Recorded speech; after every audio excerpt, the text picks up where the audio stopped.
The trouble started with a stapled notice on my brand new cedar fence that read, "Violation, unapproved fence must be removed within 10 days. HOA Compliance Officer Vanessa Strickland." I stared at it for a good minute, trying not to laugh. My name's Jonah Neely. I'm a contractor by trade, own a modest 3-acre lot on the edge of a suburb called Crystal Pines. Hadn't even wanted to be part of an HOA, which is why I bought just outside the boundary line. Or so I thought. The fence sat exactly where my survey said my property ended. I double-checked it before I even poured the posts. But Vanessa, the HOA president and self-declared protector of neighborhood aesthetics, wasn't having it. She marched up my driveway that same afternoon, sunglasses pushed high onto her helmet of blonde curls, clipboard in hand like it was a badge. "You're going to need to take that down," she said, without so much as a hello. "It violates our covenant guidelines. 6 feet is too high and the wood isn't pre-approved." "Vanessa," I said, "I'm not in your HOA," she blinked. "Your fence backs up to Crystal Pines. That makes it visible from our subdivision. Which means it falls under our visibility clause." I'd never heard of that kind of nonsense in my life. "You don't get to make up laws just because you don't like my fence." She narrowed her eyes. "You'll be fined $100 per day until it's removed." I should have laughed, but I didn't. Because I could tell from the way she held that clipboard that she meant it. The next morning, I had a lovely little envelope shoved under my door. "HOA fine notice, $200. That's when I got serious. I dug out my surveyor's report again, and something started itching in the back of my mind. The coordinates on the plat map didn't just include my land. They stretched well past the decorative stone wall that marked the entry to Crystal Pines. So I paid another surveyor, my buddy Darren, who owed me a favor to run a GPS scan on the lot lines. He called me 2 days later and said, "Jonah, you're not going to believe this. Their whole subdivision, it's sitting on your land." I laughed so hard I nearly dropped the phone. "No, I'm dead serious," Darren said. "The original developer's plat must have been wrong. Everything from the welcome sign to the back cul-de-sac is about 30 feet over the actual boundary. And get this, the HOA's common area pool is smack in the center of your parcel." Turns out, 20 years ago, the builder who developed Crystal Pines messed up the legal filing. Badly. And no one caught it because the county records never got updated. But the deed, the actual title, still showed the land as part of the original farmstead my property was built on, which meant technically, legally, I owned it. So when Vanessa showed up again 3 days later with a printed list of escalating fines, I handed her a copy of the updated survey with a sticky note on top, "You're trespassing." She looked at it, looked at me, and said flatly, "This is a joke." "Nope," I said. "I'll give your HOA 30 days to vacate. After that, I start charging rent." She turned red. "You're bluffing?" "You sure about that?" She stormed off without another word, but I knew she wasn't done. A week later, I got served with a lawsuit. Apparently, the HOA was suing me for unauthorized land use and interference with community property. I grinned, because if they wanted a court date, I was happy to give them one. The courthouse lobby echoed with the sound of Vanessa's heels as she marched across the tile. Her lawyer, a wiry man in his 50s with a widow's peak and a perpetually pinched expression, trailed behind her, flipping through a stack of papers. I watched from the bench near the clerk's office, arms crossed, waiting for the hearing to be called. My attorney, Marla Hines, had the kind of calm that made snakes nervous. She'd spent 15 years litigating land disputes for farmers and ranchers before moving into private property cases. When I first showed her the title records and the surveyor's report, she raised one eyebrow and said, "They're going to regret every single letter they taped to your fence." The bailiff called our case, and we filed into the small courtroom. Judge Toland sat behind the bench, a man whose reputation for patience was matched only by his intolerance for frivolous lawsuits. Vanessa took the plaintiff's table with her lawyer. Marla and I sat at the defense table, a thick binder of property maps and legal documents between us. Vanessa's lawyer stood first.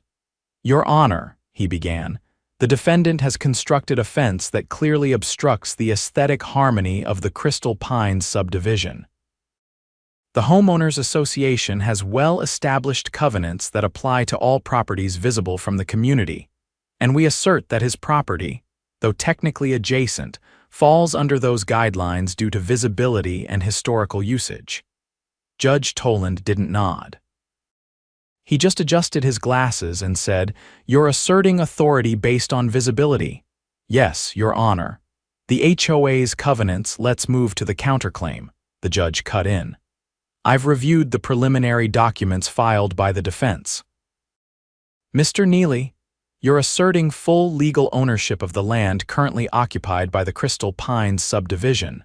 "I am," I said. "I have the original deed, as well as a recent survey confirming the legal boundaries." "The subdivision was built on the assumption of a flawed plat filed nearly 2 decades ago." Marla stood and handed a copy of the updated survey to the clerk, who passed it to the judge. "You'll see here, Your Honor, that the original plat filed by Whitefield Developments in 2003 misidentified the western boundary. The mistake wasn't caught during development, but our survey, confirmed by a county licensed engineer, shows that approximately 11 acres including the HOA's pool, clubhouse, and several residential lots are legally within Mr. Neely's deeded property." The judge leaned forward. "And this deed has never been transferred or encumbered?" "No, Your Honor," Marla replied. "Mr. Neely's property was subdivided from the original farmstead in 2007, but the deeded boundaries remained intact. We believe the subdivision encroached due to a clerical error that was never reconciled with the recorded title." Vanessa burst out, "That's absurd.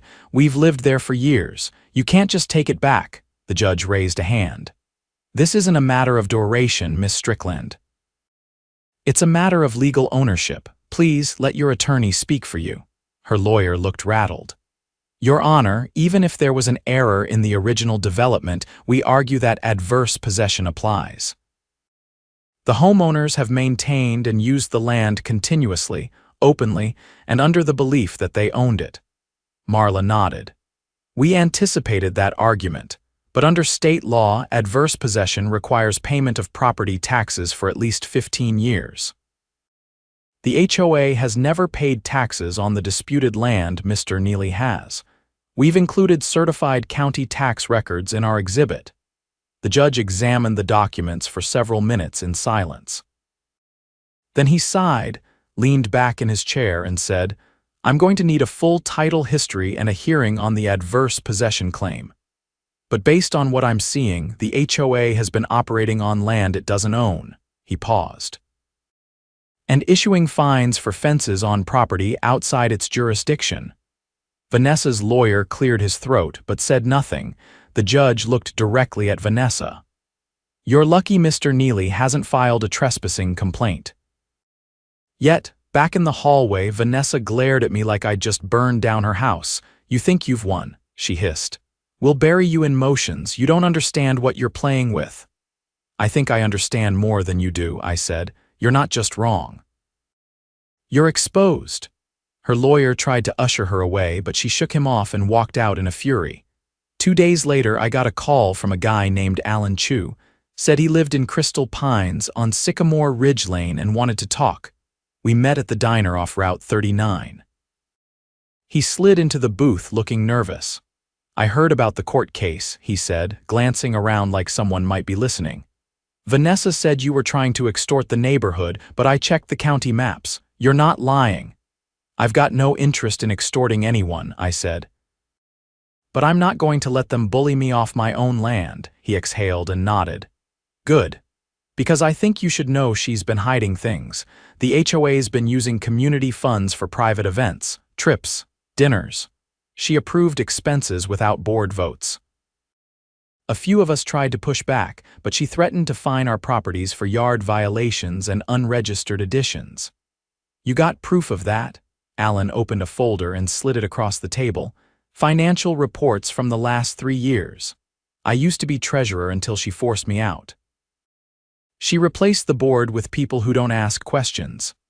I flipped through the pages, noting the line items: private catering, alcohol purchases, a decorative enhancement for her own driveway, all paid from the HOA's operating account. Why come to me? Because if the court rules in your favor, she loses everything. And frankly, most of us wouldn't mind that one bit. Later that week, Marla filed a motion to compel financial disclosure from the HOA. The judge approved it. When the ledgers came in, it was worse than Alan had let on. Trips to a luxury spa resort, billed as board retreats. A $4,800 payment to a landscaping company owned by Vanessa's cousin. And nearly $9,000 in community improvement funds that went toward repaving her private driveway. We took it straight to the county prosecutor. By the time our next hearing rolled around, there were 2 new people sitting in the gallery. One wore a badge, the other carried a briefcase and a very serious expression. Judge Toland opened the session with a clear voice. I've reviewed the full title history. The land in question legally belongs to Mr. Neely and has since before the subdivision was constructed. Furthermore, the HOA's claim of jurisdiction over his property is without merit. I am issuing a declaratory judgment confirming Mr. Neely's exclusive ownership of the disputed parcels. Vanessa's face turned pale. The judge continued. Additionally, I have referred the HOA's financial practices to the district attorney. Misuse of community funds is not under this court's jurisdiction, but the documentation suggests serious ethical and possibly criminal violations. The courtroom fell into stunned silence. After the hearing, as we walked toward the parking lot, one of the plainclothes officers approached me. We'll be issuing subpoenas to the HOA board next week, he said. Looks like this goes deeper than just a boundary dispute, I nodded. Let me know if you need anything else, he smiled. Oh, I will. This whole neighborhood's about to get a wake-up call. 2 days after the ruling, a black SUV pulled into my driveway while I was cutting lumber out back. The woman who stepped out wore a charcoal blazer and carried a stiff leather portfolio. She didn't introduce herself right away, just looked over the property line, then down at the gravel under her feet. "You're Jonah Neely?" she finally asked. "Yeah, and you are," Assistant District Attorney Weller. "I'm leading the investigation into the Crystal Pines HOA." "I need a few minutes." I set the saw down and wiped my hands on my jeans. Didn't expect the DA's office to show up on my porch. "Well," she said, "you don't usually see embezzlement wrapped in a land dispute." We sat at my kitchen table while she clicked open her portfolio. Inside were glossy color prints of invoices, financial statements, and a scanned copy of a check made out to cash signed by Vanessa Strickland. "What am I looking at?" I asked. Weller pointed to the check. "This was cashed 2 months ago." The memo line says Community Event Security. Our records show no security company was ever hired. No permits were filed. And the bank that processed this check flagged it as suspicious. She flipped to the next document. We also found a wire transfer to a private account in the Caymans. The recipient was listed under a shell company tied to Vanessa's husband's consulting firm. Same firm that billed the HOA for over $20,000 in planning services that apparently consisted of a single PowerPoint presentation. I leaned back and let out a long breath. So this wasn't just petty fines and power trips. Not even close, Weller said. The HOA was used like a personal ATM, and now that your survey pulled the rug out from under their authority, the whole operation's unraveling. She snapped the folder shut. "We'll be issuing warrants within a week." She left without asking for coffee, and I didn't offer any. That evening, a neighbor from 2 streets over Linda Cartwright knocked on my door. I'd barely spoken to her before. She wore a faded gardening apron and gripped a manila envelope like it was a life preserver. "I heard what happened in court," she said, "and I think you should have this." Inside the envelope were copies of emails, lots of them, all from Vanessa. Some were addressed to the board, others to individual homeowners. They were nasty threats of legal action, warnings of property liens, accusations of violations that didn't exist. One even included a draft letter to a bank, attempting to block a neighbor's home refinance by claiming they were under HOA investigation. "That's illegal, right?" Linda asked. "Absolutely," I said. "I kept them, just in case. She tried to fine us for a bird bath once. Said it attracted undesirable wildlife." I scanned the dates. They went back nearly 4 years. Vanessa had been using her position not to protect the neighborhood but to control it by any means necessary. The next morning, I called Marla. "You're not going to believe what just landed in my lap," I told her. By the time we submitted Linda's emails to the DA's office, the case had grown teeth. That Friday, Crystal Pines woke up to sirens. 3 unmarked vehicles rolled up to the HOA clubhouse just before sunrise. Officers in windbreakers moved with precision into the building, one circling around back. And evidence technicians snapped photos of the entrance, the mail drop, the keypad lock. The clubhouse door was propped open while boxes were loaded into a van. I stood across the property line, arms crossed, watching Vanessa being led down the clubhouse steps in handcuffs. Her expression wasn't rage anymore, it was disbelief. Her lawyer wasn't with her this time, just 2 officers, one on either side, guiding her into the back of a cruiser. A neighbor, tall guy, always walking his golden retriever, stood beside me. He didn't say anything at first, just let out a low whistle. "She always made us feel like we owed her something," he said. "Turns out she was the one doing the stealing." I nodded. Hard to keep up the illusion when the spotlight hits. That afternoon, a meeting was held at the elementary school gymnasium for all Crystal Pines residents. I was invited as a guest technically, still the legal owner of the land under their feet. The crowd packed in. Folding chairs filled every row, and people stood along the walls. 2 county officials addressed the room and confirmed what most already suspected. The HOA was officially dissolved, pending criminal prosecution. A temporary committee would manage basic upkeep until a long-term solution could be established. I didn't speak until near the end when someone in the back asked, "So what happens to our homes now?" I walked up to the mic. "You're not getting evicted," I said. "That was never my goal. I just wanted my property rights respected. I'm working with a land use attorney to negotiate a lease agreement with the county. You'll have the option to buy your parcels back at fair market value or pay a small annual lease fee to keep your homes where they are. No hidden fines. No trick clauses. Just transparency." The room was quiet for a moment, then someone clapped, then more. Soon the whole place was on its feet. After the meeting, a woman approached me in tears. Said she'd lived there 12 years and had always felt like a guest in her own yard. Thanked me for standing up when no one else could. That night, I sat out on my porch, the stars just starting to punch through the sky.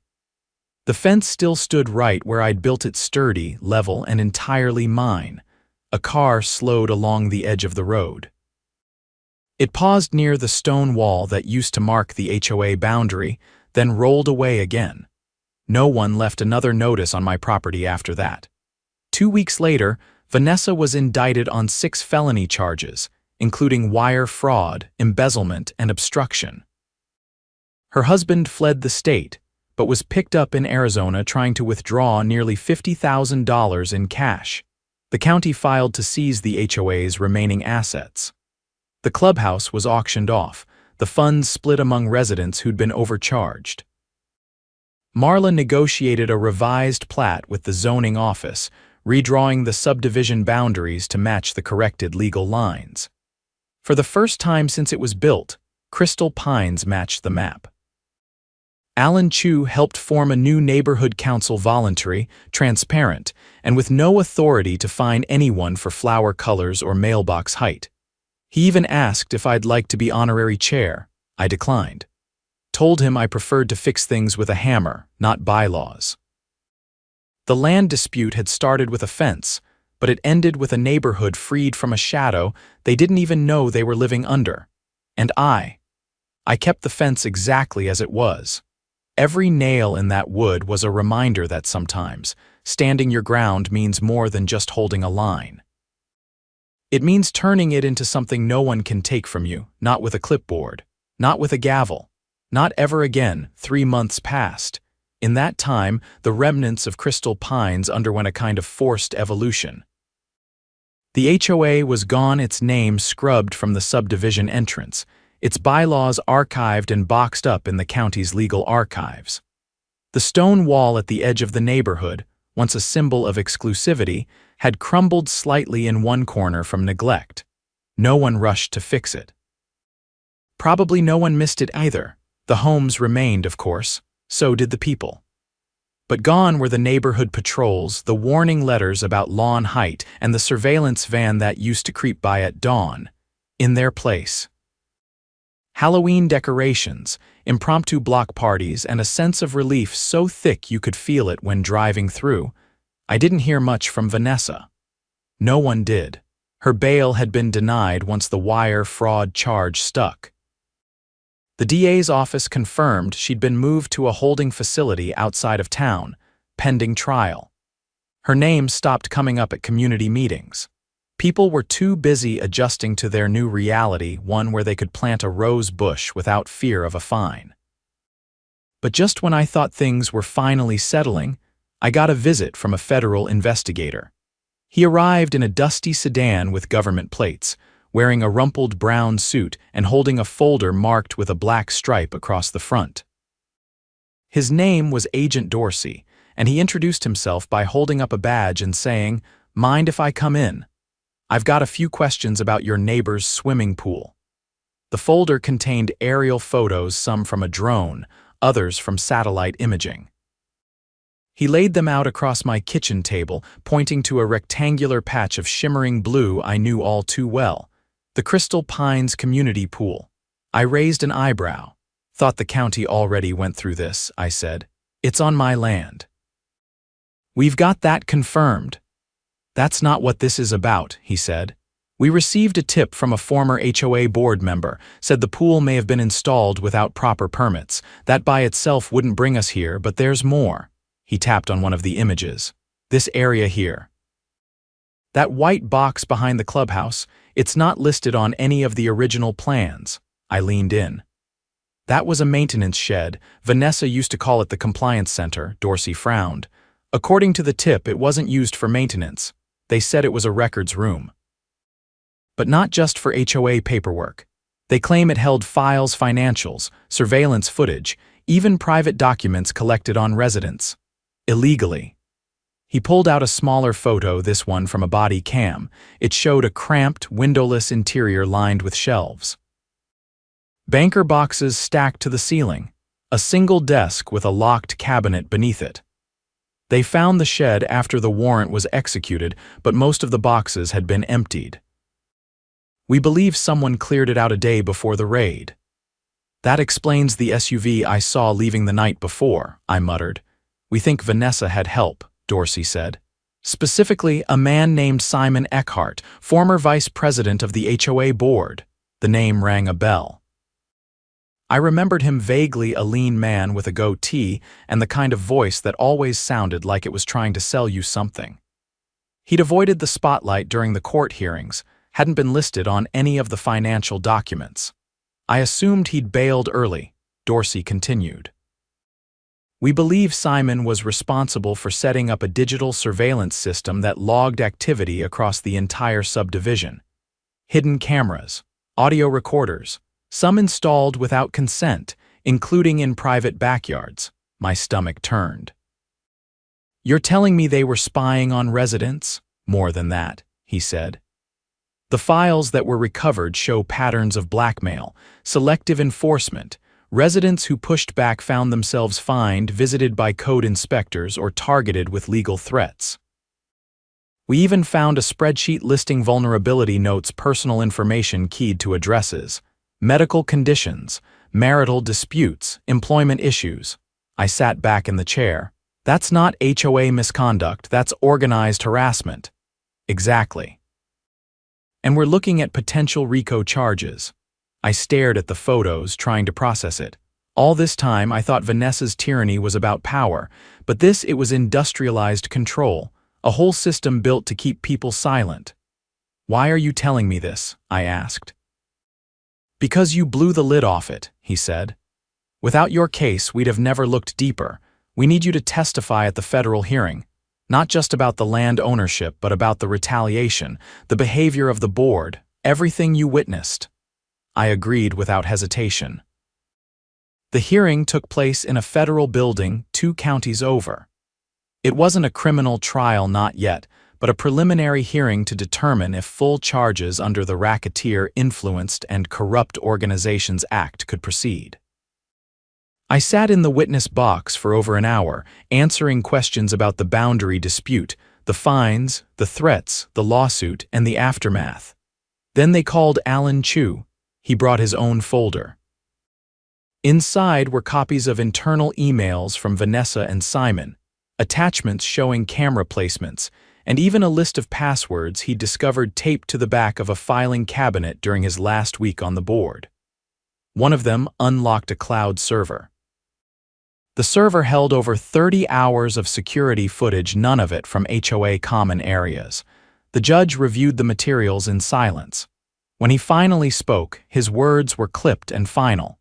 "This exceeds negligence. It exceeds overreach. If proven, these actions constitute a criminal enterprise operating under the guise of a homeowners association. I am authorizing a full investigation under federal jurisdiction." Within 2 weeks, Simon was arrested in a motel outside of Knoxville. He'd been using an alias and traveling under fake credentials. They found 3 encrypted USB drives in his suitcase. One of them contained a complete ledger of HOA payments, including off-book expenses labeled private compliance operations. The fallout was immediate. 4 more former board members were subpoenaed, 2 cooperated. 1 fled the state. The last turned herself in before the indictment dropped. The residents of Crystal Pines held a town meeting in the gymnasium again, this time to vote on whether to dissolve all remaining covenants and restrictions linked to the now defunct HOA. The motion passed unanimously. By spring, the subdivision had been reclassified as a standard residential zone. The county agreed to maintain the roads. I finalized lease agreements with the homeowners who wanted to stay, offering 50-year terms at a nominal fee to cover taxes and insurance. No strings. No surveillance, no bureaucracy. Alan Chu was elected to the new advisory board, not a governing body, just a liaison group to help coordinate trash pickup and street repairs. Their first vote: repurposing the old clubhouse into a community center with open access Wi-Fi and free classes on home maintenance. Linda Cartwright started a neighborhood newsletter. She called it The Fence Line. I read every issue, even when it was mostly recipes and garage sale ads.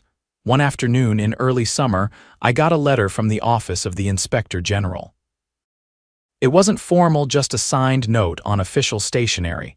It read, "Mr. Neely, in a time when most people would have torn down the fence and paid the fine, you stood your ground. Because of that, a community reclaimed its voice. Thank you." I folded it up and slid it into the drawer beside my tools. The fence still stood, weathered now but solid. I had no plans to replace it. Instead, I built a gate in the middle, a wide one, swinging both ways. Sometimes kids from the neighborhood wandered through to fish in the creek out back. Sometimes neighbors brought over pie or asked to borrow tools. No one ever asked me to move it again, and no one ever tried to tell me what my property meant, not after that.